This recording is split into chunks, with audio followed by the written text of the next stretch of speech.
All right, welcome to 4th grade, Unit 4. My name is Jake Beers, Elementary Science TOSA here for Springdale Public Schools. We're going to talk through Unit 4. So today, Unit 4 from 4th grade is all about processes that shape the Earth. So how the Earth has changed over time and how different processes have helped to shape that, the transformation. And so we begin this by looking at a big map, a map of the Mid-Atlantic Ridge. And students explore through the picture-perfect lesson called Solving the Puzzle on the Sea. They explore this idea of how do we uncover our understanding of the world. And so they read this book about Marie Tharp. She was one of the ones who discovered the Mid-Atlantic Ridge, and they learn about just the processes that were used to do that through sonar, which is a great connection to our sound unit prior. But students read that book, explore this idea, and then the next day they investigate with a sounding box where they are collecting data. There's a video on how to make a sounding box, but it's basically a box with holes in it that students put a straw through and they take measurements.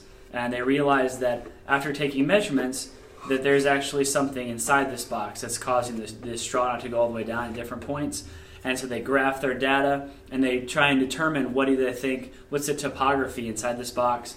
Again, mine just is cups at different heights. Again, the lesson recommends using plaster of Paris and actually making a ridge. I didn't have the time or materials to do that, so I just improvised. And so again, you may have the time to make them.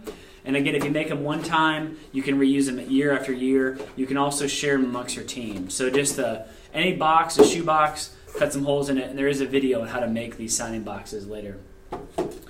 Students then explore with this idea of how mountains are made by this read aloud called How Mountains Are Made, where they're going to learn about plate tectonics. They're going to learn about fossils in the ocean and how you find seashells at the top. They're going to learn a little bit about erosion. They're going to learn a little about plate tectonics. So they explore this idea of how mountains are made and how our Earth has been shaped through different processes.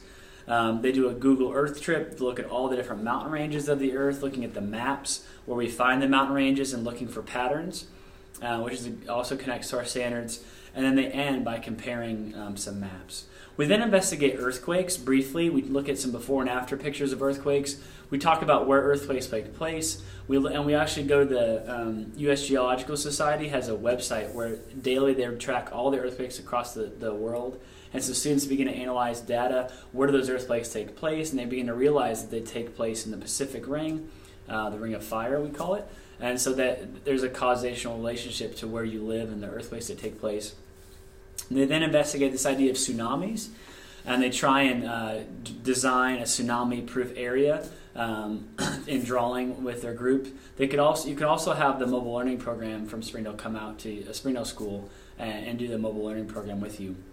They then move into Yellowstone, learn a little bit about volcanoes and through some reading, and then they jump into the Grand Canyon. And the Grand Canyon kind of is our launching point for the last 2 weeks of this unit. So when we study the Grand Canyon, we look at a picture of the Grand Canyon, and students begin to get this idea of what do they think caused this huge canyon to be developed. And so they explore this idea with the formative assessment probe. They look at some different data, some videos, and some pictures. And then they begin to learn about the processes that could have shaped the Grand Canyon. And they do that through some checkpoint labs. And so a lot of them involve things like sand, rocks, and water. And so this is an investigation where they're shaking a jar of sand and rocks. They then pour it through strainers, and they look at the different things. So that in your kit you have coffee filters. You also have some strainers. You somewhere should have black paint trays. I just brought one from home today. But again, students pour the contents of this down the paint tray to look at what type of materials is sent down the paint tray, what type of things stay still. So they can begin to see that usually it's the small things that's sent down, the big things stay behind. So they just explore this idea of how the processes shape the Earth through mechanical weathering, like breaking things apart. They learn about erosion, how things are pushed down. There's a lot of books that we incorporate as well, like erosion. This one's on erosion as well. And then learning about the differences between erosion and weathering. There's a great book on the Grand Canyon that we read. It kind of talks about just what a day in the life of the Grand Canyon looks like. There's some great Bill Nyes. They explore with some ice cubes. Again, the sequencing of this, that we do some wind investigations with sand, blowing sand with some goggles on and seeing how that changes. So again, in your classroom, set this up how it makes sense to you. So whether it's stations, whether it's whole group investigation, whether it's small group investigations, kind of whatever you want, however this makes sense in your classroom. But really it's important to get kids a chance to get some hands-on exposure to these things. And then they begin to go back and answer questions about the Grand Canyon and begin to define why, what do scientists think caused the Grand Canyon, and can they make that connection.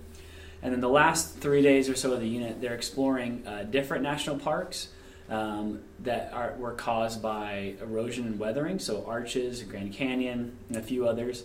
And they create a poster or a brochure about that park and how the erosion or weathering created that unique structures to that park.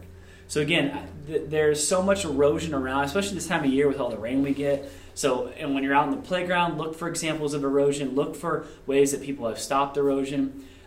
Just get out and explore this unique concept of erosion and weathering. One more thing that I forgot to mention earlier is that throughout this, we're looking, and the Grand Canyon is a great example of the rock layers, and that's actually what your assessment is about. On the last time, the end of the unit assessment is about the layers of rock, and so how the strata layers have different fossils in them, and that helps us to age rocks over time. And so there's some different activities on the layers of rock and how those help us make decisions.